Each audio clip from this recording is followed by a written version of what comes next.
ये जीवन भगवान के लिए है। भगवान कलयुग में कैसे मिलेंगे, इसके लिए उपाय क्या है? इसके लिए सबसे अच्छा उपाय एक ग्रंथ होना चाहिए और एक संत होना चाहिए। ग्रंथ और संत, इन दोनों की शरणागति हमने अगर स्वीकार कर ली तो भगवान अवश्य मिलेंगे। ऐसी बात नहीं है कि कलयुग में भगवान किसी को मिले ही नहीं। उदाहरण है, बहुत उदाहरण है। तो मिले कैसे? जिन महापुरुषों को भगवान मिले हैं, जिन भक्तों को कलिकाल में भगवान मिले हैं, मैं ना तो त्रेता की बात कर रहा हूँ, न मैं द्वापर की बात कर रहा हूँ, न सतयुग की, मैं तो कलयुग की बात कर रहा हूँ। कलयुग में ऐसे बहुत प्रमाण हैं कि कलिकाल में भक्तों को भगवान मिले। लेकिन मिले कैसे? उन्होंने एक ग्रंथ की शरण ली और एक संत की शरण ली। आप सभी भाग्यवानों को बोलो, संत और ग्रंथ दोनों ही मिल गए कि नहीं मिल गए? ये सामने ग्रंथ रखा हुआ है और इस ग्रंथ की व्याख्या एक संत कर रहा है। दोनों ही आपको मिल गए। विश्वास करना पड़ेगा, आपकी व्यथा दूर होगी और भगवान कहीं ना कहीं किसी रूप में आपको अनुभव हो जाएगा कि हाँ, भगवान मुझे मिल गए। जैसे बाहरी ढंग से हम देखते हैं कि साधनों के प्रति बड़ा आकर्षण रहता है ना। आप आंख खोल करके जब देखेंगे तो आपको किसी का मकान दिखाई देगा तो आपके मन में ये होगा कि ऐसा मेरा भी मकान बन जाए। क्यों भाई? और आंख बंद कर लोगे तब आपको कुछ दिखाई नहीं देगा। आप आंख बंद कर लोगे तो आपको सबसे पहले तो ये अनुभव होगा कि मेरा शरीर रेस्ट कर रहा है। क्यों भाई? क्या कर रहा है? आंख बंद करिए तो ये महसूस होगा कि इस समय अब मेरा शरीर थोड़ा सा रेस्ट कर रहा है। जब आप थोड़ा सा ध्यान करेंगे तो आपको ये विश्वास हो जाएगा कि हमारा शरीर जो है साधना में चला गया। बोलो भाई, थोड़ा सा आप जरा गहराई में जाएंगे आंख बंद करके और ध्यान करेंगे तो आपको क्या महसूस होगा? बोलो, हमारा शरीर साधना में चला गया। जब आप आंख खोलेंगे तो फिर यही संसार दिखाई देगा। लेकिन आप कह सकते हो, महाराज बिना आंख खोले हमारा काम नहीं चलेगा, क्योंकि अंधा व्यक्ति भी होता है, वो भी लाठी का सहारा लेकर के आगे बढ़ता है। क्यों भाई? जिसकी हमेशा हमेशा के लिए आंख बंद हो गई, वो भी लाठी का सहारा लेकर के आगे आगे बढ़ता है और कुछ करने की कोशिश करता है। महाराज, हम तो आंख वाले हैं, हमें तो आगे देखना भी पड़ेगा, बढ़ना पड़ेगा, काम करना पड़ेगा, तब हमारा परिवार चलेगा। हम इसका विरोध नहीं कर रहे हैं। आपको सब कुछ करना है। जो दायित्व आपको मिले हैं उनका निर्वहन आपको करना है। क्योंकि वेदों में हमारे यहाँ एक मार्ग है, कर्म मार्ग। कर्म मार्ग का अर्थ क्या है? कर्म मार्ग का अर्थ यही है कि हम उस मार्ग पर चलें जिस मार्ग पर कर्म हमें प्रेरणा देता है। कार्य करने की सफलता की ओर वो हमें ले जाता है मार्ग। हमारा कार्य सफल हो जाए, वो मार्ग हमें वहीं ले जाता है। इसलिए कर्म मार्ग भी हमारे यहाँ शास्त्रों में वर्णित है। लेकिन 3 मार्ग हैं, केवल एक कर्म मार्ग ही नहीं है, 3 मार्ग हैं। कर्म मार्ग के साथ साथ ज्ञान मार्ग भी है और ज्ञान मार्ग के साथ साथ उपासना मार्ग भी है। जब तीनों मार्गों का हम वर्ण कर लेंगे तब हम परमात्मा तक पहुंच सकते हैं। केवल एक मार्ग से काम चलने वाला नहीं है। हम केवल मात्र कर्म मार्ग पर चल रहे हैं, लेकिन ज्ञान मार्ग से दूर होते जा रहे हैं, उपासना मार्ग से दूर होते जा रहे हैं। इसलिए हमारे जीवन में आधा अधूरापन है। अब बोलो भाई, आप सभी इस समय ज्ञान मार्ग से जुड़ गए हो कि नहीं? ये कौन सा मार्ग है जिस पर आप चल रहे हो? ये ज्ञान मार्ग। बोलो, है ये ज्ञान मार्ग की नहीं? कभी कभी ऐसी कथा आ जाएगी बीच बीच में कि आपकी आंख बंद हो जाएगी, तो बोलो आप उपासना में डूब जाएंगे कि नहीं डूब जाएंगे? यहाँ आपको उपासना से भी जोड़ा जाएगा, केवल ज्ञान से ही नहीं, यहाँ उपासना से भी आपको जोड़ा जाएगा। इसलिए कर्म मार्ग पर चलने वालों, जीवन में ज्ञान मार्ग उपासना मार्ग को भी अपनाना आवश्यक है, तभी हमारे जीवन में पूर्णता आएगी। आइए, रामचरितमानस ग्रंथ का ये संदेश है कि ज्ञान, कर्म और उपासना, हम तीनों से जुड़े और अपने जीवन का कल्याण करें। परिवार हमें कर्म से जोड़ने की प्रेरणा देता है। बोलो, देता है कि नहीं देता है? लेकिन संत हमें किससे जोड़ने की प्रेरणा देता है? परमात्मा से जोड़ने की प्रेरणा देता है। और परिवार ने अगर कर्म से जोड़ने की प्रेरणा दी है, तो संत ने आपको ज्ञान और उपासना से जोड़ने की प्रेरणा दी। इसलिए संत ने सहारा लिया है ग्रंथ का। अर्थ निकल के आ गया कि प्रत्येक जीव को कर्म करने के साथ साथ संत और ग्रंथ से जुड़ना चाहिए, तभी उसके जीवन की सफलता, तभी उसके जीवन की सार्थकता है। रामचरितमानस में बालकांड का एक प्रसिद्ध प्रसंग है, उसको सुनिए। जितने भी संसार के प्राणी हैं, वो यदि आज भटक रहे हैं तो किसके कारण भटक रहे हैं? बोले, संशय के कारण भटक रहे हैं। संशय, और संशय इतना घना जंगल है कि उसमें रास्ता मिलता ही नहीं है। व्यक्ति उलझता चला जाता है, रास्ता दिखाई नहीं देता है, लेकिन व्यक्ति उस जंगल में फंसता जाता है और भटकता जाता, फंस जाता है, रास्ता नहीं मिलता है। अच्छा बोलो भाई, उस संशय रूपी वन से आपको निकालने के लिए रास्ता कौन देगा? तो सुन लीजिए, राम कथा सुंदर करता,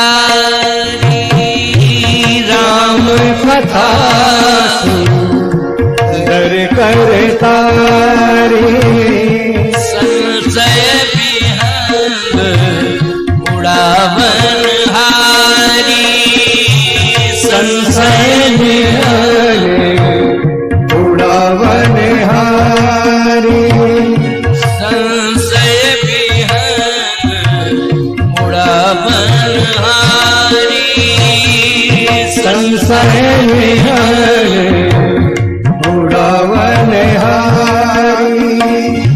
राम कथा सुंदर करता री। संशय रूपी पक्षी को भी, संशय एक पक्षी भी है और संशय एक विपिन भी है। ऐसी बात नहीं कि संशय मानी पक्षी होता है। संशय विपिन गोस्वामी जी लिख रहे हैं, विपिन मानी होता है वन, जंगल। तो संशय रूपी जंगल में हम भटक रहे हैं, और संशय रूपी जंगल में हमको डालियों पर बैठा हुआ एक संशय रूपी पक्षी, जिस डाली की ओर हम देख रहे हैं, वहां हमें कौन बैठा दिखाई दे रहा है? संशय रूपी पक्षी हर डाली पर बैठा हुआ है। अब संशय रूपी पक्षी, उसको हम देख रहे हैं, अब उसको देख रहे हैं, उसके उसी के चक्कर में फंसते जा रहे हैं। राम कथा संशय की निवृत्ति के लिए है। संशय जितने भी प्रकार के होंगे वो राम कथा के ज्ञान से दूर हो जाएंगे। एक संशय में दूर करने जा रहा हूं, जो सबसे बड़ा संशय है। क्या? सबसे बड़ा संशय हमारे जीवन में यह है कि हम किसी पर भरोसा नहीं कर रहे हैं। क्यों भाई? क्यों नहीं कर रहे हैं विश्वास, भरोसा क्यों नहीं कर रहे हैं? इसलिए कि हमारा मन पवित्र नहीं है। हमारा मन कैसा है? अपवित्र है, मैला है। इसलिए हम किसी पर विश्वास नहीं कर रहे हैं। याद रखना। आप कहोगे महाराज संसार धोखेबाजों का है, इसलिए हम धोखेबाजों पर विश्वास नहीं करेंगे। मैं एक बात कहना चाहता हूं, संसार में सब धोखेबाजी रहते हैं, कोई अच्छा है ही नहीं। तो इसका मतलब है तुम ही अच्छे हो, बाकी सब बेकार हैं। केवल इस दुनिया में तुम अच्छे हो, बाकी तो सब बेकार हैं, कोई अच्छा है ही नहीं। नहीं नहीं नहीं। आप किसी की ओर उंगली उठाएंगे तो 3 उंगलियां आपकी तरफ इशारा करेंगी कि आप इसमें क्या देख रहे हैं? दोष देख रहे हैं। आप में 3 गुने दोष है। क्यों भाई? 3 उंगलियां ऐसे करोगे तो ये उंगलियां किधर आएंगी? बोलो। 3 हमारी तरफ, 1 उसकी तरफ और 3 हमारी तरफ। तो इसका अर्थ क्या हुआ? बोलो भाई, समझ में बात आती जा रही है कि नहीं? इसका अर्थ ये हुआ है कि तुम इसमें दोष निकाल रहे हो, तुम में 3 गुने दोष है। पहले अपने दोषों को दूर करो, तब उसकी ओर उंगली उठाओ। जब तक हम अपने दोषों को दूर नहीं कर लेंगे, हमें किसी पर उंगली उठाने का कोई अधिकार नहीं। पहले हम अपने दोषों को दूर करें, और दोषों को दूर करने के लिए ग्रंथ और संत 2 की जरूरत है। बोलो, किसकी जरूरत है? संत और ग्रंथ। इसलिए आज दोषों को दूर करने के लिए ये राम कथा हो रही है। और जब दोष हमारे जीवन से दूर हो जाएंगे तो ईमानदारी के साथ बताओ, हम भ्रम की जिंदगी नहीं जिएंगे, संशय की जिंदगी नहीं जिएंगे। हम उस समय विश्वास की जिंदगी जिएंगे, और विश्वास में ही परमात्मा का वास है। विश्वास में ही परमात्मा का वास है। श्रद्धा और विश्वास की जरूरत है। शंकर जी को और पार्वती जी को, दोनों को भगवान मिले। बोलो, मिले कि नहीं? इन दोनों के जीवन में श्रद्धा और विश्वास है। भवानी शंकरो वंदे श्रद्धा विश्वास रूपणो। रामचरितमानस यहीं से प्रारंभ होता है ना, वर्णा नाम रंगा नाम रसा नाम छंदसामपि। तो भगवान शंकर और पार्वती क्या है? श्रद्धा और विश्वास। एक श्रद्धा है और दूसरा विश्वास है। इसलिए जहां श्रद्धा और विश्वास होंगे, याद रखना, वहीं पर भगवान होंगे, भगवान मिलेंगे। समस्याओं को दूर करने के लिए आपके जीवन में एक ग्रंथ होगा, और भगवान शंकर ने और भगवती पार्वती ने ये ग्रंथ जो है आपको दे दिया। बोलो, ये ग्रंथ किसके कारण प्रकट हुआ है? श्रद्धा और विश्वास के कारण, जिससे संशय दूर होगा, समस्याएं दूर होंगी, किसी भी प्रकार की कोई समस्या जीवन में नहीं रहेगी, सारी समस्याओं का समाधान हो जाएगा। लेकिन हमें ग्रंथ की शरण लेनी पड़ेगी। श्रद्धा और विश्वास के कारण ये ग्रंथ प्रकट हुआ है। वेदों से लेकर के हनुमान चालीसा तक श्रद्धा और विश्वास के कारण प्रकट हुए। भगवान की श्वासाओं से अगर वेद निकले हैं तो ईमानदारी के साथ बताओ, भगवान जब बोले हैं तब ना श्वासाएं निकली हैं। भगवान के शब्द ही वेद हैं, और बुलाने वाला भगवान को बुलाने वाली श्रद्धा होती है कि नहीं? भगवान किससे बोलता है? जल्दी बोलो। श्रद्धा और विश्वास से ही भगवान बोलता है। श्रद्धा और विश्वास नहीं होगी तो भगवान बोल नहीं सकता है। और यदि श्रद्धा विश्वास है तो पत्थर से भी परमात्मा प्रकट होकर बोलने लगता है ना। इसलिए हमारे जीवन में श्रद्धा और विश्वास होना चाहिए। हम अपने दोषों को जब दूर करेंगे तो निश्चित रूप से हमारे जीवन में श्रद्धा और विश्वास का जन्म हो जाएगा। श्रद्धा तब तक नहीं उमड़ सकती जब तक दोष बने रहेंगे। अच्छा, बच्चे में दोष होते हैं तो माँ बाप को वो मानता नहीं है। क्यों भाई? इसका मतलब है कि बालक में दोष आ जाते हैं। जिस बालक को आपने जन्म दिया है, पालन पोषण किया है, अगर उसके अंदर दोष आ जाते हैं तो माँ बाप को भी नहीं मानता, वो माँ बाप के प्रति श्रद्धा नहीं रखता है। बोलो भाई, किसके कारण नहीं रखता है? दोषों के कारण।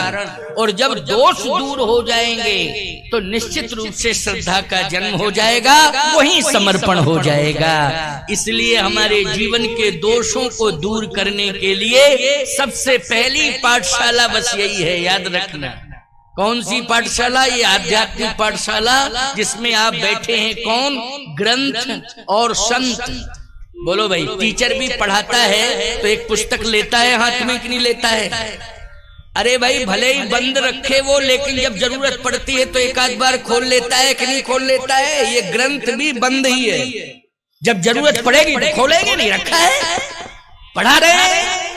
आवश्यकता पड़ेगी तो खोल भी लूंगा, क्या दिक्कत की बात है। लेकिन बिना ग्रंथ के हम ये अनुभव करें कि हमें तो पूरी रामायण याद है, कोई जरूरत नहीं है, तो ऐसा नहीं है। हमें ग्रंथ को सम्मुख करना पड़ेगा।